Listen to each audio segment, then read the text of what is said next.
रामचंद्र रघुवीरा रामचंद्र रणधीरा रामचंद्र रघुवीरा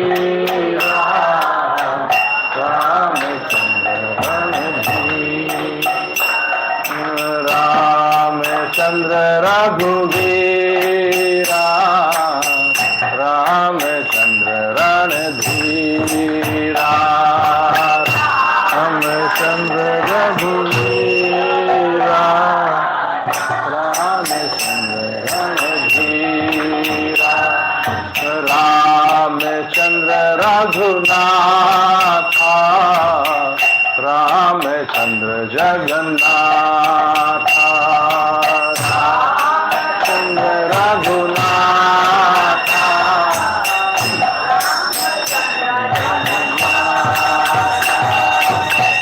रामचंद्र रघुनाथा रामचंद्र जगन्नाथा रामचंद्र रघुनाथा रामचंद्र जगन्नाथा रामचंद्र मम बंधु रामचंद्र कृपा सिंधु रामचंद्र मम बंधु रामचंद्र कृपा सिंधु रामचंद्र मम बंधु रामचंद्र कृपा सिंधु रामचंद्र मम बंधु रामचंद्र कृपा सिंधु सीता राम राम राम सीता राम राम राम सीता राम राम राम सीता राम राम राम सीता राम राम राम सीता राम राम राम सीता राम राम राम सीता राम राम सीता राम राम राम सीता राम राम राम सीता राम राम राम सीता राम राम राम सीता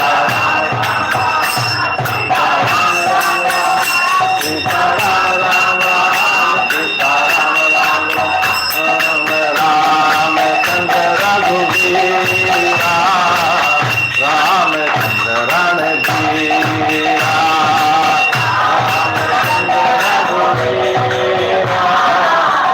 रामचंद्र रघुवीरा रामचंद्र रघुनाथा रामचंद्र जगन्नाथा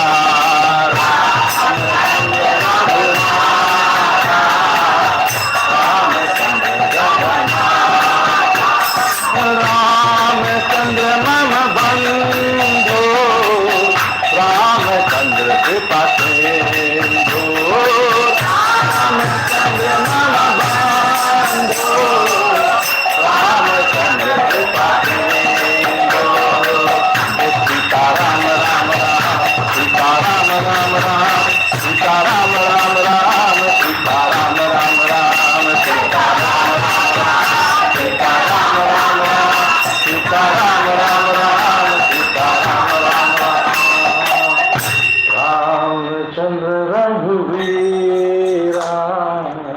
रामचंद्र रणधीरा रामचंद्र रघुवीरा रामचंद्र रणधीरा। श्री सीताराम हनुमान की जय, श्री प्रभुपाद की जय, श्री गुरुदेव की जय। We will read the pranam mantra first and then we will continue. Ramaya Ramabhadraya Ramachandraya Vedase Raghunathaya Nathaya Sitaya Pate Namaha Ramaya Ramabhadraya Ramachandraya Vedase Raghunathaya Nathaya Sitaya Pate Namaha Ramaya Ramabhadraya Ramachandraya Vedase रघुनाथाय नाथाय सीताय पते नमः। सीताराम हनुमान की जय। ओम अज्ञानतिमिरन्धस्य ज्ञानाञ्जनशलाकया चक्षुरुन्मीलितं येन तस्मै श्रीगुरवे नमः। श्रीचैतन्यमनोभीष्टं स्थापितं येन भूतले स्वयं रूपः कदा मह्यं ददाति स्वपदान्तिकं। वन्देऽहं श्रीगुरु श्रीयुतापदकमलं श्रीगुरून् वैष्णवांश्च श्रीरूपं साग्रजातं सगण रघुनाथं वितं तं सजीवं सावद्वैतं सावधूतं परिजन चैतन्य कृष्ण चैतन्य देवं श्री राधा कृष्ण पादान सहगण ललिता श्री विशाखान्वितांश्च। हे कृष्ण करुणा सिंधु दीनबंधु जगतपते गोपेश गोपिका कांत राधा कांत नमस्तुते। तप्त कांचन गौरांगी राधे वृंदावनेश्वरी वृषभानुसुते देवी प्रणमामि हरे प्रिये। वांछा कल्पतरुभ्यश्च कृपा सिंधुवेव च पतितानां पावनेभ्यो वैष्णवेभ्यो नमो नमः।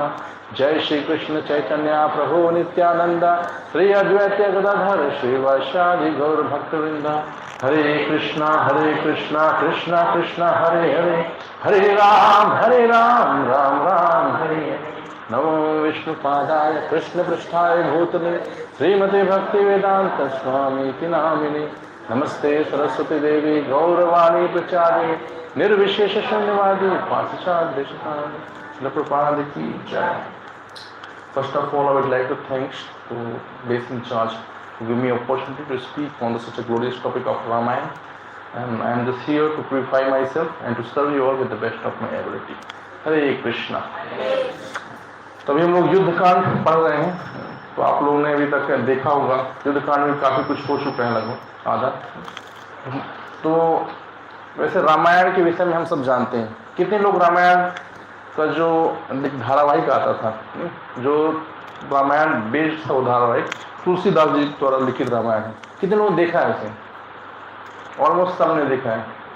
लेकिन आने वाली जनरेशन के लिए थोड़ा टफ पड़ेगा, लेकिन अभी जो जनरेशन चल रही है उन्होंने देखा है। तो हम लोग उससे शिक्षा ब्रिंग करने का प्रयास करेंगे। वी नो द स्टोरी, हम प्रयास करेंगे उसकी स्टोरी के माध्यम से क्या शिक्षा हम ग्रहण कर सकते हैं।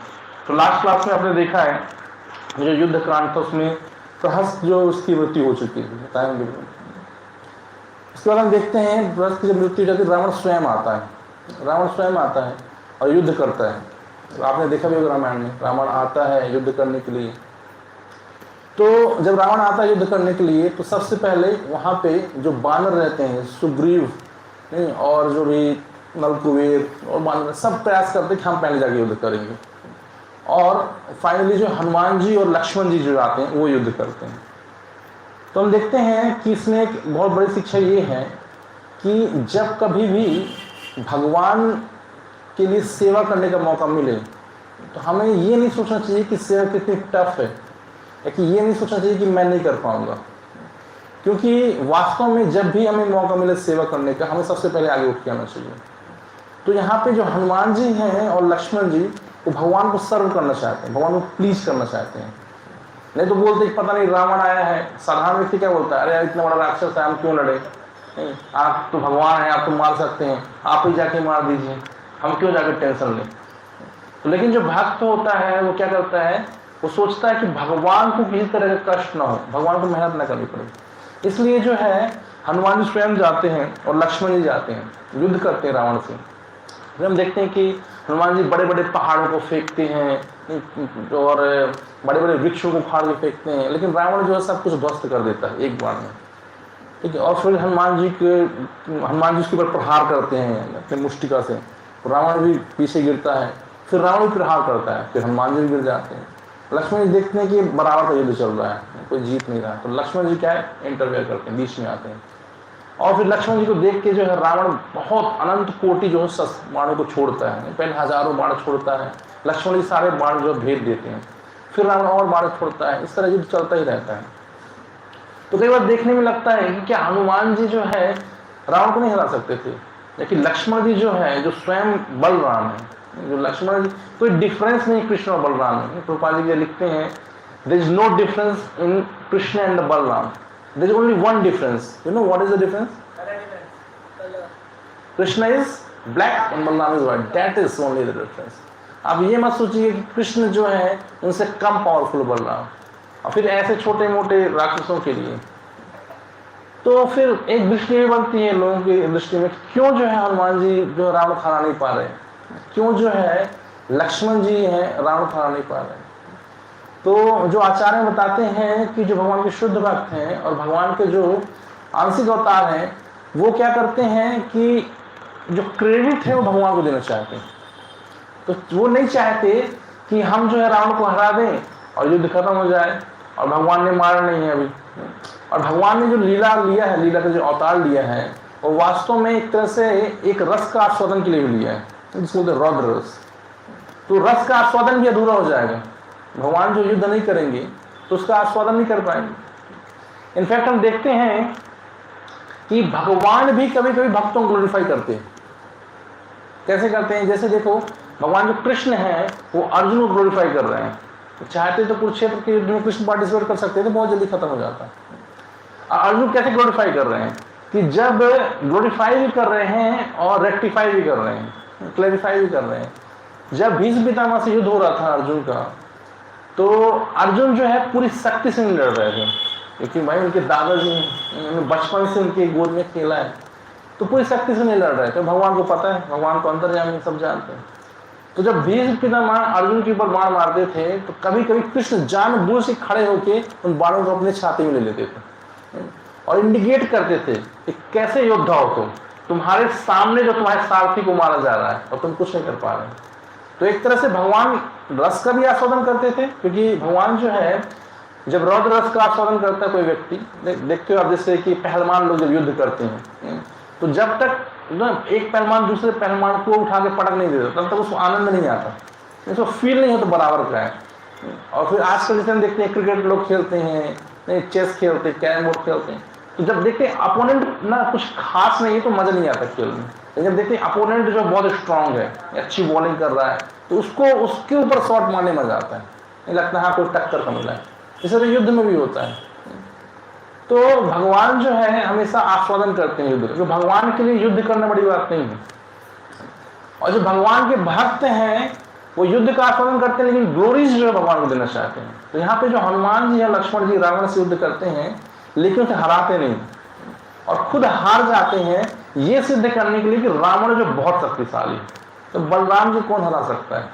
नहीं, वो एक बार जब हस्तिनापुर में गए थे, दुर्योधन की बात नहीं मान रहा था, तो बलराम जी को क्रोध आया था, तो हस्तिनापुर को हाल में रख के पूरा खींच दिए थे यमुना जी के अंदर। दुर्योधन डर गया था कि भैया क्या कर रहे हैं, तो माफी मांग रहे हैं। कहने का तात्पर्य ये है कि कुछ भी कर सकते हैं, इतने शक्तिशाली बलराम जी। लेकिन फिर भी जो है यहाँ पे लक्ष्मण जी जो है वो रावण से एक तरह से हार जाते हैं। रावण जो है तीर चलाता अनकॉन्शियस हो जाते हैं और मूर्छित पड़ जाते हैं। ये देखिए हनुमान जी आते हैं, फिर एक प्रहार करते हैं और प्रहार करते हैं जैसे, तो रावण जो है वो भी मूर्छित हो जाता है। इसके पहले जो है रावण प्रयास करता है, लक्ष्मण जी जब मूर्छित वहां पे पड़े रहते हैं तो आता है और लक्ष्मण जी को उठाने का प्रयास करता है। तो वो लक्ष्मण जी जिन्हें रावण ने हरा दिया है, उन लक्ष्मण जी को वही रावण उठा नहीं पा रहा है। तो एक तरह से भगवान यहाँ पे संदेश भी दे रहे हैं, लक्ष्मण जी वास्तव में जानबूझ के हारे ताकि जो है रावण की शक्ति का पता चल सके लोगों को, और जब भगवान उसे हराएंगे तो लोग ये समझ सके भगवान कितने शक्तिशाली हैं। एक जगह पे लिखते हैं हमारे आचार्य कि वास्तव में भगवान की जो शक्ति है और भगवान का जो गुण है वो निरंतर बढ़ता रहता है। और चूंकि इतने शक्तिशाली भगवान और इतने गुण, अद्भुत गुण भगवान के अंदर, उसका बखान नहीं किया जा सकता। इसलिए क्या किया जाए, इसलिए बोलते हैं कभी कभी असुरों का बखान किया जाता है कि जो असुर है इतना शक्तिशाली है कि सारे देवता इससे कांपते हैं, पूरे पृथ्वी लोक में कोई नहीं है जो उसका सामना कर सके, इतना शक्तिशाली असुर है कि इंद्र को, सारे देवताओं को जो है बंदी बना के रखा है, बहुत शक्तिशाली असुर है। वो इतना शक्तिशाली असुर को भगवान ने क्षण भर में मात दिया। जैसे हिरण्यकश्यप जैसे बताते हैं, हिरण्यकश्यप जब खड़ा होता था तो उसका जो सिर है वो आकाश में चला जाता था, इतना बड़ा था हिरण्यकश्यप। और सारे देवी देवता जो है उसको देखने कांपते, देखते हिरण्यकश्यप घूमने निकला है तो आकाश में कोई देवी देवता नहीं, सब छुप जाते थे, सब डरते थे। और इतना भयंकर था हिरण्यकश्यप, सिर्फ ब्रह्मा जी को और शिव जी को छोड़ के, ब्रह्मा विष्णु महेश तीनों को छोड़ के सबको इनसे डरता था, इतना भयंकर था। पूरा जो त्रिभुवन है सब डरते थे उससे, हिरण्यकश्यप से। और ऐसे हिरण्यकश्यप को जब मारा भगवान ने, नरसिंह भगवान ने, तो भगवान के नखों में गुम गया, नख के अंदर चला गया। सोचो क्या क्या भगवान की कंपेरिजन करें तो कोई तुलना ही नहीं है। तो कहा जाता है भगवान की अतुल्य शक्ति की तुलना नहीं है, इसलिए कभी कभी राक्षसों को गुणगान किया जाता है, क्योंकि हम अपनी बुद्धि से समझ नहीं पाएंगे भगवान की भगवान की जो शक्ति है। तो इसलिए छोटी छोटी शक्तियां, जो छोटे छोटे राक्षस हैं, इनका गुणगान किया। ये बहुत बड़े हैं, बहुत शक्तिशाली हैं, और इतने बड़े और शक्तिशाली असुरों को भगवान ने क्षण भर में मार दिया। तो समझ में भगवान क्या है, लगभग क्या है, infinite. We can't understand, we are insignificant and Bhagwan is infinite. भगवान अनलिमिटेड है, हम लोग बहुत कम लिमिट में हैं, देयर इज नो कंपेरिजन। फिर भी अब देखते हैं कि भगवान जो है अपने भक्तों को मौका भी देते हैं। जैसे भगवान जो है देखना चाहते थे कि वास्तव में ये जो वानर सेना है मेरे साथ आई तो है, लेकिन युद्ध करने के लिए कितनी आतुर है। कई बार हम उत्साह को आते हैं सेवा करने के लिए, हाँ बहुत सेवा करेंगे, ठीक है, बढ़िया है। कोई भी प्रोग्राम होता है, शुरुआत में बढ़िया कीर्तन होता है, डांस होता है, फिर जैसे जैसे प्रोग्राम खत्म होता रहता है भक्त गायब होते जाते हैं। जैसे प्रोग्राम खत्म हो वाइंड अप के लिए कोई बचता नहीं कभी कभी। तो ऐसा भी होता है। खासकर देखते हैं जब जगन्नाथ यात्रा निकलती है बड़े बड़े मंदिरों में, तो जब यात्रा निकलती है तो पूरा वो लगता है हजारों भक्त साथ में चल रहे हैं। यात्रा पहुंचती है, प्रसाद होता है, आधे भक्त गायब हो जाते हैं, कुछ तो बीच में शॉपिंग करने भी चले जाते हैं। फिर देखते हैं जब जगन्नाथ जी को वापस लाना होता है मंदिर के लिए, तो कोई मिलता ही नहीं, कोई भक्त नहीं मिलता। वही दो चार जो गार्ड रहते हैं मंदिरों को खींच के लाते हैं। तो कहीं तात्पर्य जो सेवा है उसका भाव तब पता चलता है जब हम सेवा में पूरी तरह से इन्वॉल्व रहते हैं। जैसे यहाँ पे जितने बानर हैं उनके अंदर कोई विशेष योग्यता नहीं थी, लेकिन उनके अंदर विशेष समर्पण था। तो सेवा के अंदर दो चीज बहुत इंपॉर्टेंट है, एक आपका एटीट्यूड, दूसरा आपका एटिकेट। एटीट्यूड मतलब कि आपका मूड क्या है। आप यदि सेवा करने आए हो तो आपको जो सेवा दी जा रही है तो आप उसे स्वीकार कर रहे हो कि नहीं कर रहे हैं।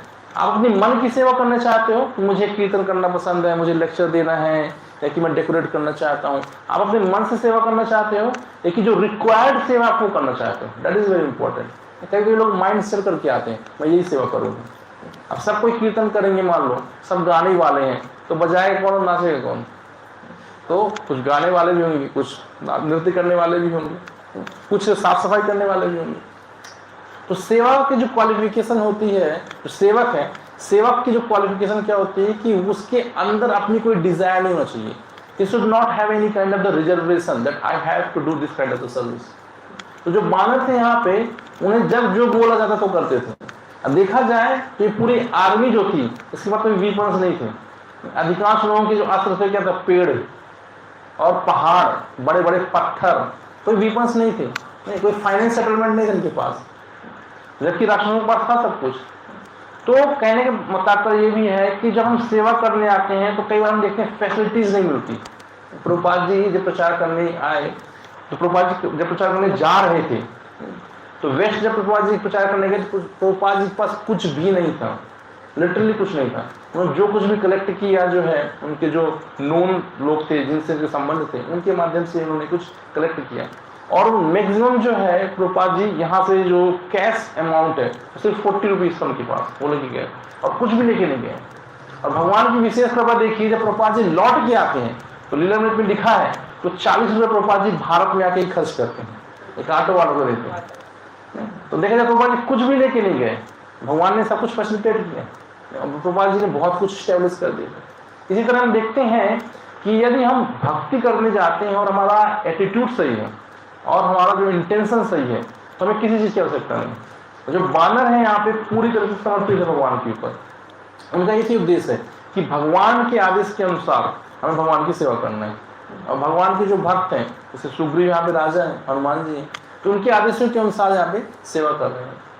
हम देखते हैं कि फिर जो रावण है, जब भगवान जो लक्ष्मण जी उनको मूर्छित कर देता है, उठाने का प्रयास करता है, उठा नहीं पाता। तो ये भी एक मैसेज है कि जरूरी नहीं कि आप युद्ध में भी जीत गए हो तो आप वास्तव में विजेता ही हो सकता है आपसे युद्ध में जाकर कोई हारा हो। लक्ष्मण जी लीला कर रहे हैं यहाँ पे। फिर जब देखते हैं, रावण देखता है मैं उठा नहीं पा रहा हूँ, तो फिर हनुमान जी आके रावण को ऊपर प्रहार करते हैं और रावण जो है अनकॉन्शियस हो जाता है। फिर हनुमान जी लक्ष्मण जी को उठाते हैं और भगवान श्री राम के पास ले जाते हैं। रावण हनुमान जी को हराया, ठीक है, और यहाँ पे रावण जो लक्ष्मण जी को घेर रहा है, रावण लेकिन लक्ष्मण जी को नहीं उठा पा रहा, हनुमान जी लक्ष्मण जी को उठा पा रहे हैं। रीजन क्या है? This is devotion. क्योंकि रावण जो है he is not a devotee, असुर है। तो असुर जो है, हो सकता है उसके पास, हम देखते हैं भौतिक संसार में भी, हो सकता है किसी व्यक्ति के पास बहुत धन हो, बहुत ऐश्वर्य हो, बहुत फेम हो, लेकिन वो भगवान के सामने आता है तो झुक नहीं पाता, क्योंकि उसके अंदर डिवोशन नहीं है। लेकिन ये जो भक्त है, जैसे हनुमान जी, जो भक्त है उसके पास हो सकता है कुछ नहीं है। हनुमान जी के पास कोई महल नहीं था, नहीं कोई फेम नहीं था उस समय, बाद में फेमस हुए, और बात देखते हैं कि कुछ ना होते हुए वो लक्ष्मण जी को आसानी से उठा सकते हैं, बिकॉज ऑफ द डिवोशन। तो devotion is more important, then only you can do the service. क्योंकि यदि सेवा करना चाहते हैं तो उसके अंदर सेवा के लिए भक्ति भी होना आवश्यक है। देखते हैं कि जब लक्ष्मण जी को लेके जाते हैं, अब भगवान श्री राम आते हैं रावण से युद्ध करने के लिए, लेकिन रावण भी अनकॉन्शियस था, लक्ष्मण जी भी अनकॉन्शियस थे। तो लक्ष्मण जी को जैसे भगवान देखते हैं, सिर्फ दृष्टि मात्र से लक्ष्मण जी की जो चेतना वापस आ जाती है। फिर लक्ष्मण जी जो है एम्पावर हो जाते हैं, लेकिन भगवान बोलते हैं आप रेस्ट करिए, और भगवान जाते हैं। और रावण भी जो कि मूर्छित था, उसको भी होश आ जाता है। अब रावण फिर से तैयार हो जाता है युद्ध करने के लिए। रावण जब इस बार तैयार होता है युद्ध करने के लिए, तो भगवान आते हैं और कुछ समय के लिए युद्ध करते हैं, और उसकी जो विजय पताका रहती है, हम देखोगे रथ में एक झंडा लगा रहता है, तो उस विजय पताका को नष्ट कर देते, तोड़ देते हैं, गिरा देते हैं, मार मारते हैं, और एक मैसेज दे देते हैं कि तुम हार गए हो आज का युद्ध। तो रावण जो फिर भी युद्ध करना चाहता है, लेकिन भगवान क्या बोलते हैं कि तुम सुबह से युद्ध कर रहे हो और तुमने बहुत अच्छा युद्ध किया है, इतने सारे बानरों को मारा है तुमने, तो हनुमान जी को हरा दिया, लक्ष्मण जी को हरा दिया, तो तुम अब थक गए हो। सोचो, भगवान युद्ध करने आए हैं, चाहते तो भी युद्ध करके से मार सकते थे, लेकिन क्या बोल रहे हैं, तुम सुबह से युद्ध कर रहे हो, इतने सारे लोगों को बहुत अच्छा युद्ध किया तुमने, अब तुम थक गए हो, इसलिए तुम जाओ आराम करो, और कल फिर आना, कल हम युद्ध करेंगे। तो what kind of the attitude Lord have. और भगवान की देखिए, भगवान तो स्वयं जो है दया जो कूट कूट के बता भगवान के अंदर, भगवान जो है इसलिए सबसे ज्यादा दयालु भगवान ही है। भक्त के अंदर जो दया वास्तव में भगवान से ही आती है। पीछे हम क्लास में डिस्कस भी कर रहे थे कि वास्तव में जो जीव है, जब भगवान की उच्चिष्ट को पाता है तो उसके अंदर दया आती है। इसलिए बोलते हैं हमेशा व्यक्ति को भगवान का प्रसाद ही ग्रहण करना चाहिए, क्योंकि यदि हम भगवान को भोग नहीं लगाते तो उसके अंदर पाप है। यदि हम पाप खाते तो हमारे अंदर क्रूरता आती है, हम क्रूर बनते हैं। लेकिन यही हम भगवान का भोग लगा देते हैं तो भगवान का जब दृष्टिपात उसमें होता है तो भगवान की जो मर्सी है, भगवान की दया है, उस भोग में जाती है और प्रसाद बनता है। तो उस प्रसाद को जब हम पाते हैं हमारे अंदर जो दया आती है, तो इस दया के भाव से हम देखते हैं सोसाइटी में वास्तव में लव एंड केयर डेवलप होता है। जो आज सोसाइटी में लव एंड केयर मिसिंग है, उसका मेन रीजन यही है कि लोग प्रसाद नहीं पा रहे। यदि आप प्रसाद पाएंगे, प्रसाद वितरण करेंगे। अब देखिए इस्कॉन मंदिर में जितने भक्त प्रसाद पा रहे हैं वो हमेशा कंप्रोमाइज करते हैं, किसी भी परिस्थिति में हो जाए, और सोसाइटी को आगे लेके चलते हैं।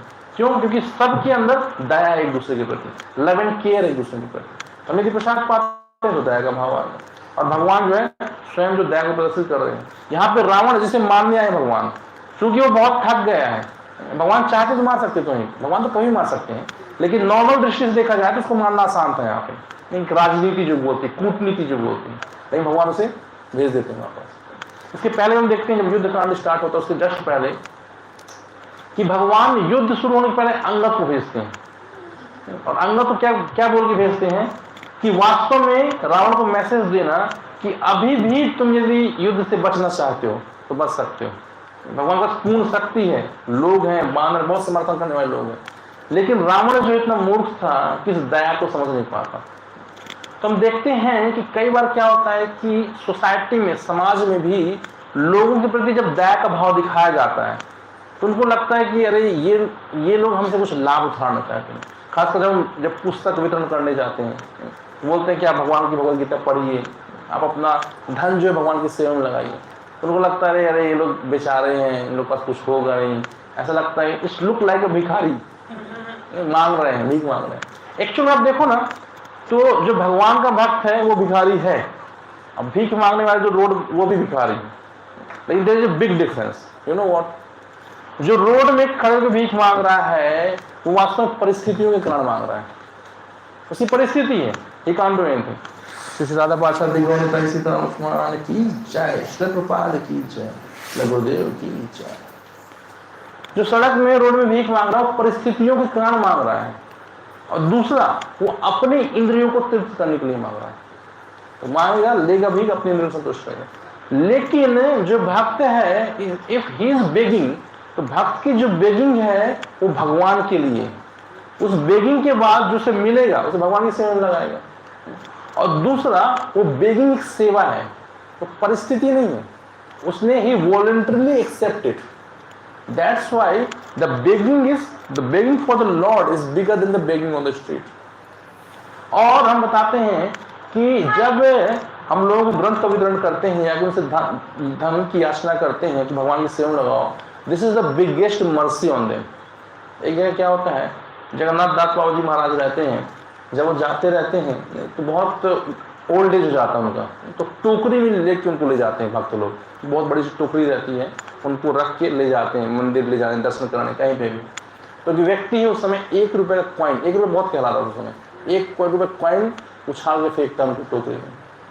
तो बाबा जी इस कॉइन को वापस फेंक देते हैं, बोलते हैं तुम्हारे इस निकृष्ट धन का हम ठेका लेके रखे हैं कि भगवान की सेवा में लगाएं। तो वास्तव में जो भौतिक संसार के लोग हैं, इनका धन भी भगवान की सेवा में लगाना एक बहुत बड़ी कृपा है, बहुत बड़ी दया है।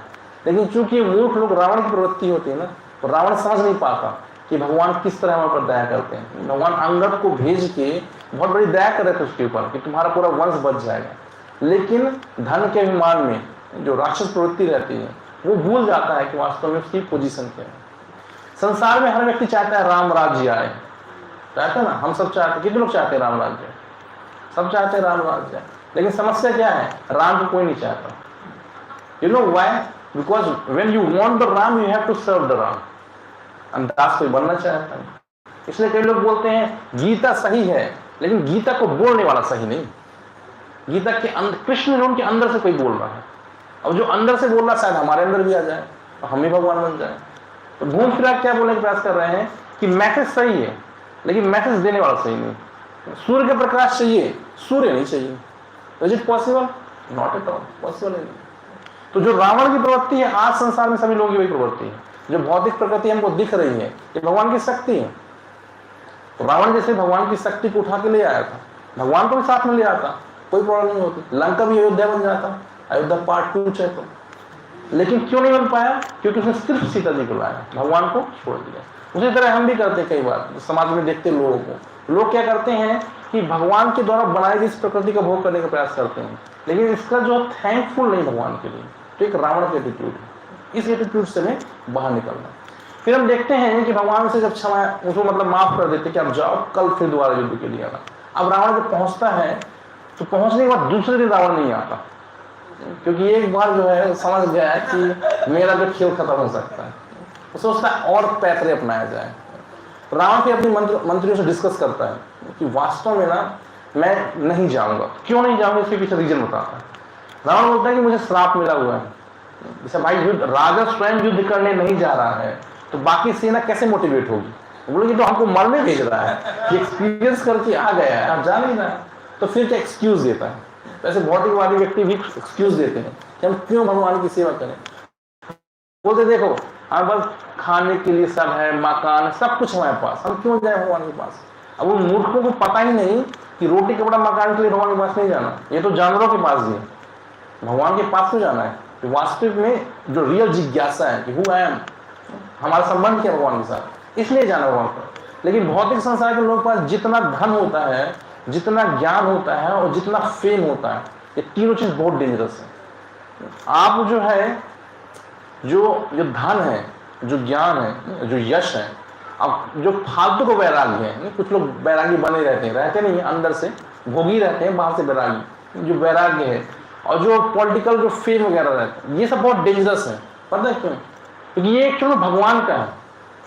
भगवान जो है सबसे सौंदर्यशाली है, सबसे ज्यादा ज्ञान भगवान के पास है, भगवान के पास सबसे ज्यादा बल है, भगवान के पास सबसे ज्यादा धन है, लक्ष्मी जी स्वयं उनके पास, सबसे ज्यादा वैराग्य उनके पास है, सबसे ज्यादा ज्ञान उनके पास है, सब उनके पास है।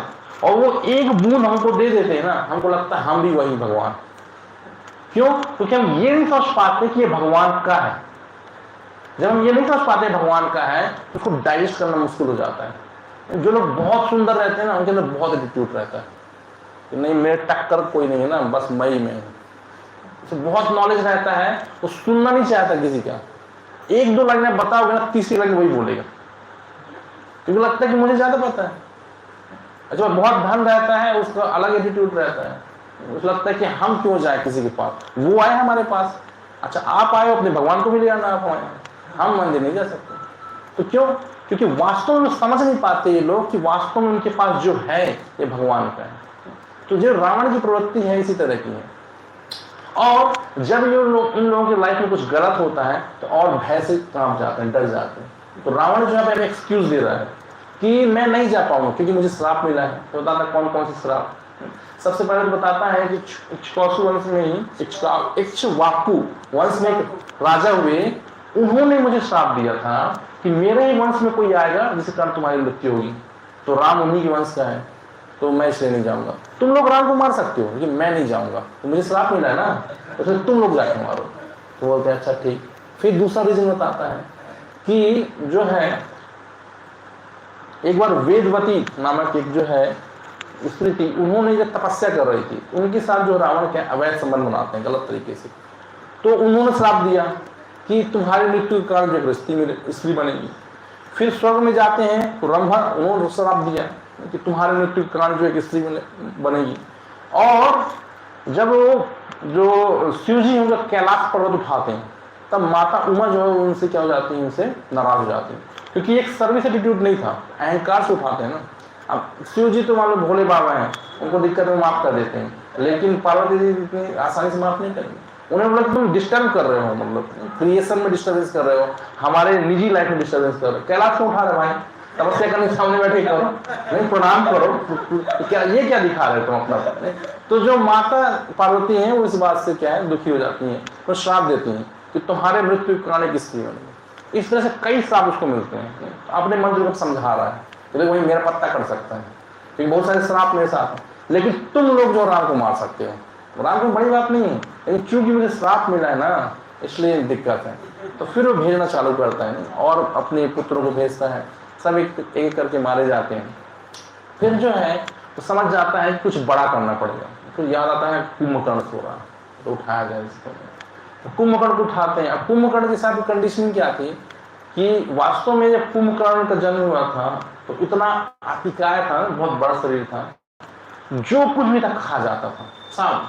तो यहाँ के जो लोग हैं रिसीवर, वो सब पहुंचे इंद्र के पास, बोले भैया इंद्र के देवता आप हमें रक्षा कीजिए, सब खा रहा है, इंद्र तो सब खत्म कर देगा पूरा क्रिएशन। इंद्र जाते हैं ब्रह्मा जी के पास, पहले इंद्र युद्ध करते हैं, फिर इंद्र को टक्कर देता है, तो इंद्र को हरा देता है। इंद्र जाते हैं ब्रह्मा जी के पास, बोलते हैं कि अब क्रिएशन कैसे होगा, जितनी तेजी से क्रिएशन हो रहा है उतनी ज्यादा तेजी से डिस्ट्रक्शन हो रहा है, नहीं जो क्रिएट हो रहा है वो खाया जा रहा है सब।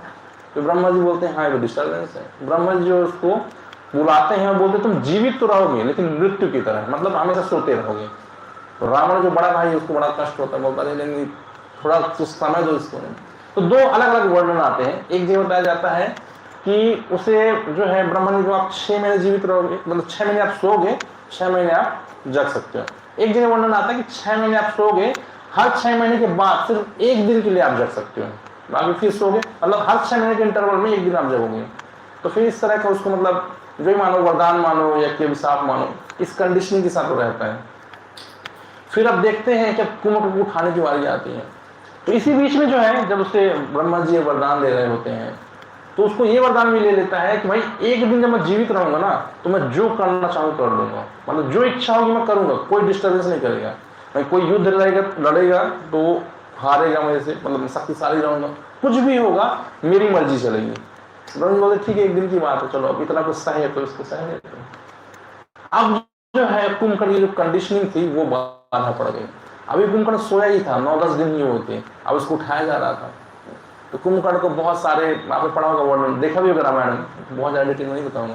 तो बहुत सारे मंत्र तंत्र के माध्यम से बहुत सारे हाथी घोड़े लाके, बहुत सारा पकवान लाके और कुछ मार के भी हथियारों को नहीं कुश्ती से उठाया जाता है। तो फिर जब कुंभकर्ण उठता है तो समझ जाता है कुछ विशेष परिस्थिति हुई। फिर उठता है, पूछता है, उससे बताया जाता है कि बहुत सारे राक्षस मारे गए हमारे, 1-2 मनुष्य आए हैं और उसने अटैक कर दिया है, सब बात बताते हैं। कुंभकर्ण बोलता है बाकी सब तो ठीक है, लेकिन युद्ध क्यों हो रहा है भाई, क्यों अटैक किया किसी ने? तुम राक्षस लोग इतने ईमानदार तो हो नहीं कि तुम्हारे घर में घुसी कोई मार रहा हो, कुछ तो कांड किया। फिर बताते हैं कि वास्तव में रावण जो है उन्होंने सीता माता का अपहरण किया। फिर कुंभकर्ण को याद आता है कि हम लोग जब तपस्या कर रहे थे तो हमें जो है बताया गया था किस तरह से हमारा नाश होगा। तो कुंभकर्ण को सब कुछ याद, तो गया रावण के पास, बताया पूरी कहानी कि हम तीनों जब तपस्या कर रहे थे हमें बताया गया था कि एक नारी का अपहरण करके लाएगा जब रावण, तब इस लंका का पूरा विनाश हो जाएगा। तो रावण सब कुछ बताता है। फिर रावण क्या बोलता है कि देखो मैं राजा हूँ, राष्ट्रों का राजा हूँ, एक कदम मैंने आगे बढ़ा लिया, एक नहीं कई कदम आगे बढ़ा लिए, अब मैं पीछे नहीं हट सकता। अब दो कंडीशन है, या कि तुम मेरे लिए युद्ध करो या कि तुम जाके सो जाओ, दो कंडीशन। तो फिर कुंभकर्ण सोचा है कि जब नाश होना ही है तो भगवान के हाथों क्यों ना हो, भगवान के हाथ मरेंगे तो सदगति प्राप्त होगी। सेम स्टोरी आती है बाली की भी। बाली जब है, बाली की मृत्यु होती है, भगवान जब मार देते हैं बाली को, बच्चे भगवान किसी कंडीशन से बेस्ड नहीं है। कई लोग जब बोलते हैं कि बाली और हनुमान जी का युद्ध होता है, कभी हुआ नहीं, तो क्यों नहीं हुआ? हनुमान जी जब सुग्रीव के पक्ष में थे तो बाली को क्यों नहीं मारे? तो बताया जाता है कि हनुमान जी जो है अतुल्य बल के शाली, इतना बल है ना कि वरदान के हिसाब से यदि आधा बल बाली के शरीर में चला जाता तो उसका शरीर फट जाता, मर जाता, क्योंकि उसका शरीर उस योग्य नहीं था कि उनके बल को अडॉप्ट कर सके। मान लो जैसे आपके पास एक पॉट है, अब आप मान लो आधा लीटर का पॉट है, अब आप जा रहे हो उसमें, अब उसमें कोई 2 लीटर पानी डाल दे, सब पानी बह जाएगा। तो बाली के अंदर भी कैपेसिटी नहीं थी कि अतुल्य बल को धारण कर ले, और यदि ऐसा होता और धारण नहीं कर पाता, मर जाता, तो जो ब्रह्मा जी का वरदान है वो फालतू चला जाता, तो ब्रह्मा जी की इंसल्ट हो जाती। तो ब्रह्मा जी के वरदान को बचाने के लिए ऐसे किया गया। इसे भगवान के साथ है, जब हनुमान जी का अतुल्य बल बाली नहीं सह सकता था, तो भगवान का तो बल की कोई सीमा ही नहीं है, तो देखते फूट जाता वो। तो इस तरह भगवान क्या करते हैं, वास्तव में जब देखते हैं कि ब्रह्मा जी और शिव जी ने कैसे वरदान दिया है, उस वरदान की रक्षा करने के लिए इस तरह का भगवान लीला करते हैं। इसलिए भगवान जो है हाइड होगी उसे मारा। लेकिन जब बाली की मृत्यु हो रही थी, भगवान का जब तीर स्पर्श हुआ, तो कहते हैं भगवान और भगवान से संबंधित कोई भी चीज यदि स्पर्श होती है तो कितना बड़ा दानव राक्षस क्यों ना हो, उसको सद्बुद्धि प्राप्त हो जाती है। सेम केस हुआ ध्रुव महाराज के भक्त थे, लेकिन फिर भी जब भगवान ने शंख छुआया तो उनकी सारी इच्छाएं प्यूरिफाई हो गई, कोई भी इच्छा जो थी भौतिक संसार प्राप्त करने की नष्ट हो गई। उसी तरह हम देखते हैं कि 4 कुमार जब जाते हैं भगवान के वैकुंठ में, तो जैसे तुलसी का स्मेल होता है वो तुरंत भक्त बन जाते हैं। ठीक उसी तरह जैसे भगवान को बाण बाली को लगा तो बाली तुरंत भक्त बन गया। अब भगवान बोलते हैं कि मैं तुम्हें पुनर्जीवन दे देता हूँ, क्या फिर अच्छे से जियो तुम, क्या दिक्कत? तो बाली बोलता नहीं, ऐसी सदगति कहाँ मिलेगी कि आपका बाण मुझे मार रहा हो, सदगति दे रहा हो, आपके दर्शन हो रहे हैं, और इसके साथ साथ मैं अपना पुत्र भी आपको दान दिए जा रहा हूँ। इससे क्या होगा कि मेरा सब कुछ कंप्लीट हो जाएगा, मेरी जो रिस्पॉन्सिबिलिटी भी कंप्लीट हो गई और सदगति भी प्राप्त हो गई।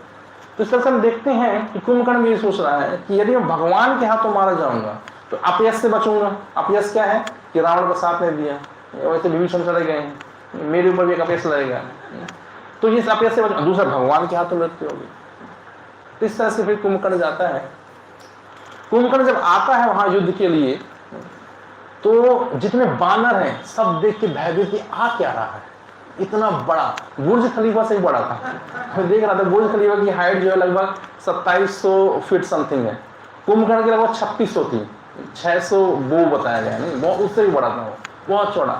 तो ऐसा लग रहा था ना, भगवान जो है, भगवान को सब पता है, लेकिन फिर विभीषण से बोलते हैं कि ऐसा लग रहा है दूसरा मंदराचल पर्वत आ रहा है, इतना बड़ा हाइट में, और जितने बानर और भयभीत, बोले ऐसा असुर तुमने देखा ही नहीं, अद्भुत है, ये है क्या? तो 3 कैटेगरी बताई गई बानरों की। कई बार हम भी भक्ति में आते हैं तो हम भी जो है क्या हो जाते हैं, संशय में आ जाते हैं, कैसे भक्ति करें कि ना करें, भक्तों का संग जो है समझ में नहीं आ रहा, ये सब भक्त भी स्वार्थी लग रहे हैं, इससे अच्छा जब नहीं कर रहे तो तभी था, बहुत सारे का संदेह आता है। तो 3 प्रकार के बानर थे। पहले कुछ बानर जब देखे कि इतना बड़ा आदिकाय आ रहा है, इतना बड़ा असुर आ रहा है, ये तो वैसे सबको मार देगा, सबको खा जाएगा ये, तो कुछ लोग तो भाग गए, कुछ लोग उड़ के चले गए, बानर जानते थे उड़ना, कुछ लोग उड़ के चले गए, कुछ लोग समुद्र में कूद गए, और कुछ लोग कुछ समय तक खड़े रहे कि देखते हैं है कि नहीं। लेकिन जैसे जैसे कुंभकर्ण पास में आया तो वो लोग भी भाग गए। लेकिन कुछ बानर थे, जैसे अंगद हो गए, और अंगद के नेतृत्व में कुछ लोग थे।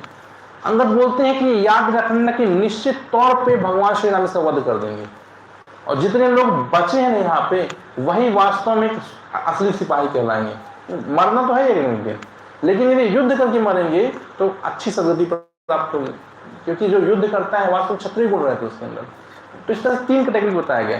तो भक्त भी जब हम देखते हैं कि स्पॉन में कई बार डिवोटी ज्वाइन करते हैं, स्टार्टिंग में बड़ा एनर्जी रहता है, खूब कूदेंगे, खूब नाचेंगे, वही दिखेंगे, ऐसा लगेगा यार क्या शुद्ध भक्त लगता है ऊपर से, खूब होगा। लेकिन 1-2 महीने के बाद धीरे धीरे वो डाउन होता जाता है। जैसे अनारदान रहता है, प्रसाद एग्जाम्पल देते हैं, अनारदान इतना टॉप में जाएगा, छोटे छोटे पटाखे देखते भाई बड़ा भाई है अपना, लेकिन फिर धीरे धीरे खत्म। तो ऐसे जो भक्त हैं फॉर टाइमिंग आते हैं, कई सेंटर्स में मंदिर में आते हैं, फिर अपनी कंडीशनिंग के काम धीरे धीरे चले भी जाते हैं। उनको मजा आता है, लेकिन लगता है रोज रोज वही चीज मजा नहीं आ रहा। तो कई बार बोलते हैं कि पुराने जन्मों के पाप के कारण भगवान की शुद्ध भक्ति भी जो है हमें आकर्षित नहीं कर पाता। फिर कुछ उसके बाद वाले जो कुछ कैरी ऑन करते हैं, कुछ समय तक चलते हैं, भक्तों के साथ संबंध बनता है, सेवा करते हैं, ठीक ठीक लगता है, लेकिन जब भक्तों से घर्षण चालू हो जाता है, घर्षण समझते हैं ना, विचारों का आदान प्रदान होता है। आदान प्रदान कैसा होता है? विपरीत आदान प्रदान। आपको कुछ अच्छा लगता है, उसको कुछ अच्छा लगता है, और दोनों को एक ही टीम में डाल दिया जाता है कि जाओ जाके बुक बांट के आओ। एक जाता है नॉर्थ में, एक जाता है साउथ में, दोनों का नहीं होता है। इस तरह से कभी कभी क्या होता है, विचारों का आदान प्रदान में घर्षण होता है, और जब 2 चीज में घर्षण होता है ना, तो क्या उत्पन्न होता है? अग्नि। तो अग्नि सबके अंदर है, लकड़ी है ना, जब घर्षण होता है अग्नि उत्पन्न होती है, और उससे क्या होता है? भक्त में जो क्रोध उत्पन्न होता है। उस क्रोध को यदि कोई पी गया, सह लिया, 2 में से एक भी सह लिया, तो जो सह लिया ना ही विल कंटिन्यू, और जो नहीं सह पाते दे लीव द सोसाइटी। तो इनफैक्ट हम देखते हैं कि प्रभुपाद जी बताते हैं कि प्रभुपाद जी लगभग 5000 से अधिक शिष्यों को दीक्षा दी थी। प्रभुपाद जी जो कि शुद्ध भक्त हैं, ऑर्डिनरी बात नहीं कर रहा मैं, प्रभुपाद जी जो शुद्ध भक्त हैं लगभग 5000 से अधिक लोगों को दीक्षा दी, लेकिन प्रभुपाद जी के जाने के बाद लगभग 1000 से 1500 भक्ति बची। तो कहने का तात्पर्य ये है कि भक्ति वन साइडेड नहीं है, भक्ति इज द बोथ साइडेड। आपको रेसिप्रोकेट करना पड़ेगा। भगवान ने ठेका लिखा के नहीं रखा आपका, आप सेवा करोगे तो भगवान रेसिप्रोकेट करेंगे। ये नहीं कि आपने एक दिन आए ताली बजा दी, ठीक है काउंट होगा, बट ये है कि जितना आप करोगे वैसे काउंट होगा। इसमें हम देखते हैं कि 3 प्रकार के बानर थे। नहीं तो जो बानर भाग गए, जितनी सेवा पहले की उसके हिसाब से भगवान ने रेसिप्रोकेट किए, और जो बानर कुछ देर तक टिके रहे फिर बाद में भागे तो उन्होंने कुछ ज्यादा रेसिप्रोकेशन किया। लेकिन जो बानर लगे रहे लास्ट तक, नहीं मरेंगे तो भगवान श्री राम के लिए मरेंगे, मरना तो है ही, तो उन बानरों की वो विशेष कृपा हुई। तो फिर देखते हैं फिर कुंभकर्ण जब आता है तो एक एक हाथ से बानरों को उठा के खा जाता है। एक बार में 30 बानर उठा लेता था, लिखा है रावण, 30 बानरों को एक बार उठा लेता। इस देख के दृश्य देख के सब भयभीत हो गए कि हो क्या रहा है, तो सबको चबा डालेगा। फिर जो है देखते देखते फिर विभीषण वहां पहुंचते हैं भगवान के पास, और कुछ बानर जो है भगवान की शरण में भी आते हैं। बोले किसके पास जाए, तो खाया जा रहा सबको, तो भागे तो कहाँ भागे, तो भागते भगवान के पास जाते हैं, और भगवान बचाओ खा रहा हम लोग को। फिर भगवान वहां जाते हैं और जो है कुंभकर्ण से विभीषण की मुलाकात होती है। तो विभीषण जो है संदेश देते हैं, बताते हैं कि मैंने समझाया था रावण को बहुत सारी चीज। तो कुंभकर्ण बोलते हैं कुछ भी हो, कोई भी परिस्थिति हो, हम राक्षस हैं और हमारा धर्म है कि हम अपने पक्ष से लड़ें। तो कुंभकर्ण की बात भी सही थी, लेकिन विभीषण क्या बोलते हैं यहाँ पे कि परिस्थिति कैसे भी हो हमें भगवान के शरणागत होना चाहिए। इसलिए विभीषण जो है, जो भक्त है, वो जो है वास्तव में देखोगे तो विभीषण अपनी सोसाइटी में बदनाम थे। जैसे कुछ एक लाइन भी चलता है कि लंका घर का भेदी लंका छेदी। तो एक तरह से ये जो डायलॉग है असुरों का डायलॉग है। हाँ, घर का भेदी लंका ढाए, तो ये असुरों का डायलॉग है, भक्तों को नहीं बोलना चाहिए। तो लंका ढाए तो अच्छी बात है, लंका तो ढाना ही था भाई, लंका को बचाना थोड़ा था, लेकिन आप अपने घर को लंका मान लेते हो, अब बोलते हो घर का भेदी लंका ढाए। तो ये जो डायलॉग है वो असुरों का है, तो ये डायलॉग भक्तों को नहीं बोलना चाहिए, क्योंकि लंका तो दहने के लिए बनी है। तो घर का भेदी जो है लंका ढाए तो असुरों का डायलॉग है। वास्तव में घर का व्यक्ति जो अयोध्या को बनाए, तो ये एक तो डायलॉग है भक्तों का। जो भरत महाराज एग्जाम्पल है, उन्होंने भी अयोध्या को छोड़ा, लेकिन उसको क्रिएट करने के लिए, भगवान का राज्य स्थापित करने के लिए। विभीषण ने लंका को छोड़ा ताकि वो डिस्ट्रॉय हो, फिर रिक्रिएट हो। भगवान के आशीर्वाद से। तो इस तरह से देखते हैं कोई भी परिस्थिति क्यों ना आ जाए, समाज में हमें लोग कुछ ना कुछ बोलेंगे। ये जो समाज है ना, एक तरह से यहाँ लंका छोटी छोटी बनी हुई, और हम इस समाज से बाहर विभीषण की तरह आ रहे हैं भगवान की सेवा में। निश्चित तौर पर लोग जो अपमानित करते हैं, गलत शब्द बोलते हैं कि तुम लोग क्या यंग एज में भक्ति कर रहे हो, करियर बर्बाद कर रहे हो, क्या मिलेगा। लेकिन जब वो बूढ़े हो जाएंगे तब तुम पूछना कि तुझे क्या मिला। बिकॉज क्या होता है, जब सेंसेस ना इतनी खतरनाक होती हैं, भगवद गीता में बताया गया है कि वास्तव में जो मन है ये भगवान की भक्ति में नहीं लगेगा। सबसे पहले आपको सेंसेस को भगवान की भक्ति में लगाना पड़ेगा। That is the science actually. लोग बोलते हैं अरे भैया हम तो मन से भगवान का जप करते रहते हैं, एकदम झूठ बोलते हैं, बकवास। It is not at all possible. भगवान भगवद गीता में बता रहे हैं कि आपका चित्त और मन भगवान की सेवा में तब तक नहीं लगेगा जब तक आपकी जो इंद्रियां हैं भगवान की सेवा में न लग जाए। क्यों? सिंपल एग्जाम्पल बताता हूँ। हम जब जप करते हैं ना, हरे कृष्णा कृष्णा कृष्णा हरे हरे, हरे राम राम राम हरे हरे, लोग बोलते हैं मन नहीं लगता प्रभु जी, जब करता हूँ मन कहीं और चला जाता है। अरे मन कहीं नहीं जाता, मन वहीं है। कभी कभी मन यहाँ आ जाता है, मन एक्चुअल में वहीं पे है। क्यों वहीं पे है? क्योंकि अनंत कोटि जन्मों से हम अपनी इंद्रियों से भोग कर रहे हैं। अब चूंकि हमने अपनी इंद्रियों से भोग किया है तो मन में वही मैसेज गया है। चूंकि वो मन में मैसेज स्टोर है कि हमें भोग करना है, भोग करना है, भोग करना है, तो मन को जहाँ भोग दिखता है वहां पे स्थिर हो जाता है और मन वहीं रहता है। वो तो खींचता नहीं, कभी कभी हम सुबह ले आते हैं, चल भैया भक्ति योग सेंटर है, जब कर ले यहाँ बैठ के, तो कभी कभी कुछ मिनटों के लिए आ जाता है। लेकिन चूंकि उसका नेचर है भोग की प्रवृत्ति में जाना, इसलिए वहीं जाता है। इस तरह हम देखते हैं कि जब हम भक्ति में आते हैं, भक्ति करते हैं, तो मन हमारा कभी स्वीकार नहीं करता इस भक्ति को। लेकिन भक्ति यदि स्वीकार करना है तो हमें सेंस से करना पड़ेगा। इसलिए बोलते हैं श्रवण कीर्तन बहुत महत्वपूर्ण है।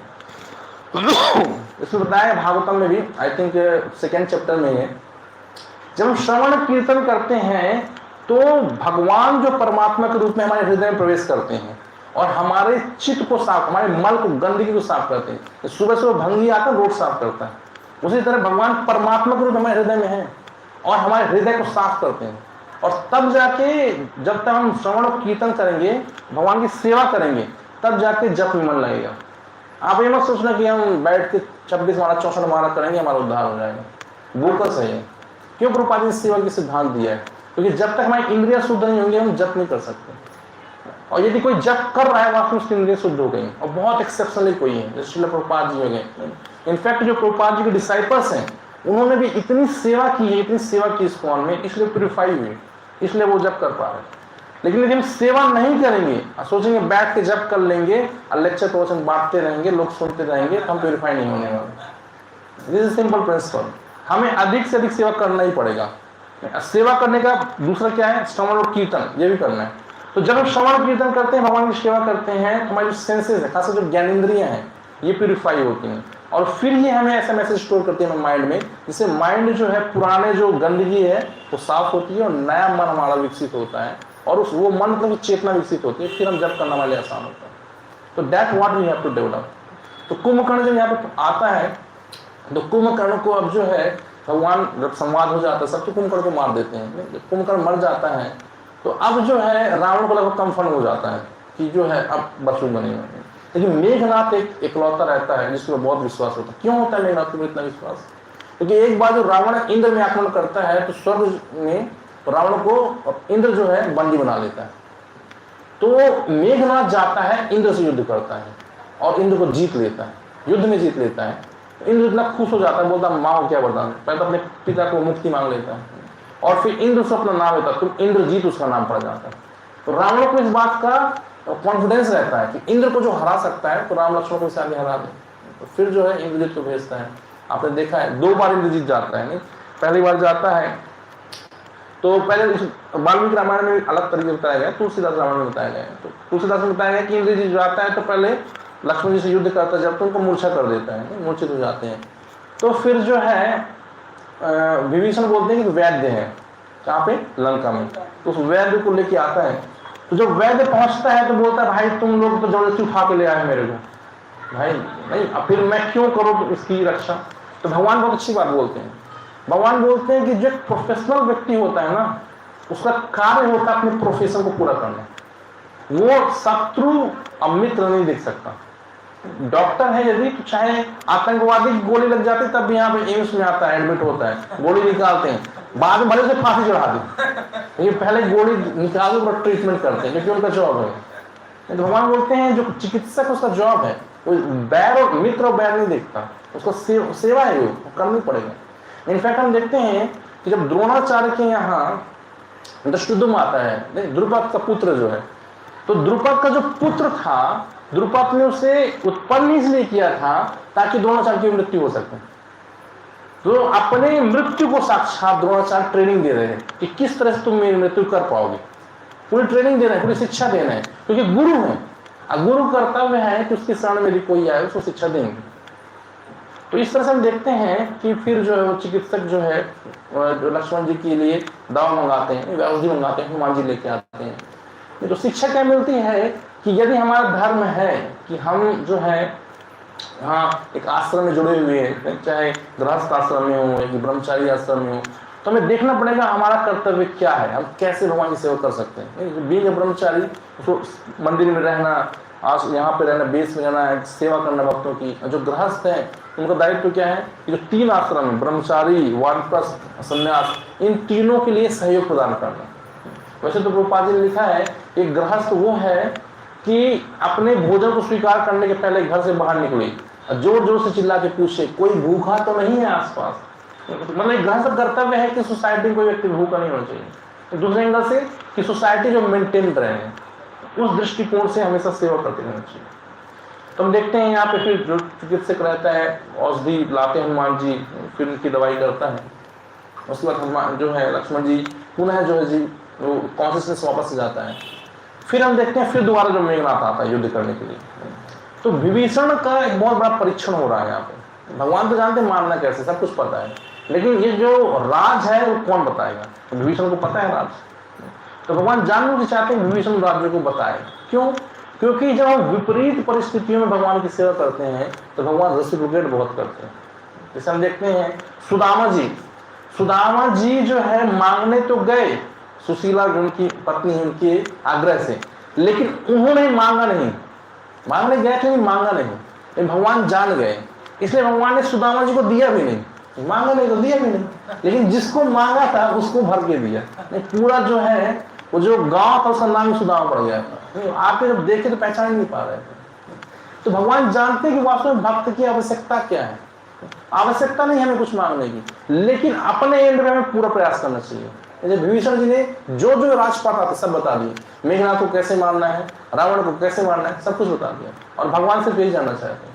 भगवान जानते सब कुछ है, लेकिन भगवान जानना चाहते हैं आपका एटीट्यूड क्या है, आपके अंदर हृदय में यदि आपको पता है तो आप उस सर्विस एटीट्यूड को डेवलप कर रहे हो कि नहीं कर रहे। फिर विभीषण जी बताते हैं, फिर मेघनाथ मारा जाता है, तो दुख भी बहुत होता है उन्हें। फिर जब रावण आता है युद्ध करने के लिए, तब भी जो है लास्ट में विभीषण जी बताते हैं इसकी नाभि में जो है अमृत है, नाभि में मारिए, और नाभि मारते हैं। फिर लास्ट में रावण जो है उसकी मृत्यु हो जाती है। तो बहुत विलाप करते हैं विभीषण जी। तो भक्ति ऐसे ही है वास्तव में हमारे जो अनर्थ है ना वो संग्रहित है हमारे हृदय में, हम छोड़ना नहीं चाहते। कभी कभी मोबाइल देखते देखते पता नहीं चलता कब 1 घंटा हो गया। लोग स्टेटस देखते हैं, फिर पता नहीं क्या क्या देखते हैं, घंटों निकल जाते हैं। अनर्थ है हमारा ये। कभी कभी बातें करते हैं और सुना मतलब फालतू बातें हो रही। जैसे मोबाइल बोलता है कोई व्यक्ति ना, और सुना मतलब बकवास हो रहा है। ये जो मतलब की बातें होती है पहले हो जाती है। पहले जब मोबाइल फोन था छोटा डब्बा था, सारी मतलब की बात होती थी, पैसा भी लगता था, बहुत अच्छा था वो। क्यों? रिस्ट्रिक्शन था। अब कोई रिस्ट्रिक्शन नहीं, इसलिए मिसयूज हो रहा है। तो लाइफ में रिस्ट्रिक्शन बहुत इंपॉर्टेंट है। आप अपने आप को शेड्यूल नहीं करोगे, रिस्ट्रिक्ट नहीं करोगे, तो माया कभी आपको खींच के ले जाएगी। We have to take such a restriction. अब देखते हैं एट द एंड जो भगवान श्री राम है एक बहुत बड़ा मैसेज दे रहे हैं कि जब रावण को मारते हैं तो रावण जो है वास्तव में आज कलयुग में हम सबके हृदय में है रावण। तो इस रावण को वास्तव में मारने का जो उसके यदि मारना चाहते हैं तो उसके लिए हम कौन सी योग्यता डेवलप करें, वो भगवान रामायण के माध्यम से मैसेज मिल रहा है। जितने भक्त हैं जैसे हनुमान जी क्या मैसेज दे रहे हैं कि वास्तव में भगवान की जो शक्ति है वो भगवान के साथ है तो हम सबके लिए सुखदायक है। जब सीता राम के साथ है तो हमारे लिए सबके लिए सुखदायक है। लेकिन यदि सीता राम से अलग है, हम सबको कष्ट हो सकता है। इसलिए भगवान की जो प्रकृति है, इसका पूरा उपयोग करना चाहिए भगवान की सेवा में लगाने का। हमारे पास चाहे धन हो, चाहे परिवार में अच्छे अच्छे परिवार के सदस्य हों, सबको भक्ति में लगाने का प्रयास करना चाहिए। और हर वस्तु को और हर व्यक्ति को भगवान से संबंधित देखना चाहिए। क्योंकि वास्तव में जब देखते हैं कोई भी वस्तु है, तो उस वस्तु के अंदर उसकी जो उपयोगिता है, इसलिए कि परमात्मा उसके अंदर है। भगवान बोलते हैं कि I am the taste in the water. जो अग्नि है उसकी जो ऊष्मा भगवान के कारण है, जो पदार्थ है उसमें जो स्ट्रेंथ है, शक्ति भगवान के कारण है। हर जगह में भगवान को देखना चाहिए। तो जो योगी और ध्यानी है, ये भी वास्तव में परमात्मा के रूप में सृष्टि को देखते हैं। क्योंकि जब हर वस्तु और हर व्यक्ति में आप भगवान को देखोगे तो उसको भोग करने का प्रयास नहीं करोगे। लेकिन यदि आप व्यक्ति में और वस्तु में भगवान को नहीं देख रहे, तो लगेगा एसी मेरे लिए लगा है, फैन मेरे लिए, ये माइक, ये जो हमारा ये सब मेरे लिए, आप बताओ क्या है। उससे क्या होगा, आपके अंदर जो अहंकार ईगो डेवलप होगा ना, तो आप धारण नहीं कर पाओगे, because that is not yours, that is the problem. तो वास्तव में यदि हमें भक्ति करना है तो हमें रावण जैसे अनर्थों को नष्ट करना पड़ेगा। हरे कृष्णा कृष्णा कृष्णा हरे हरे, हरे राम राम राम राम हरे हरे। श्री प्रभुपाद की जय।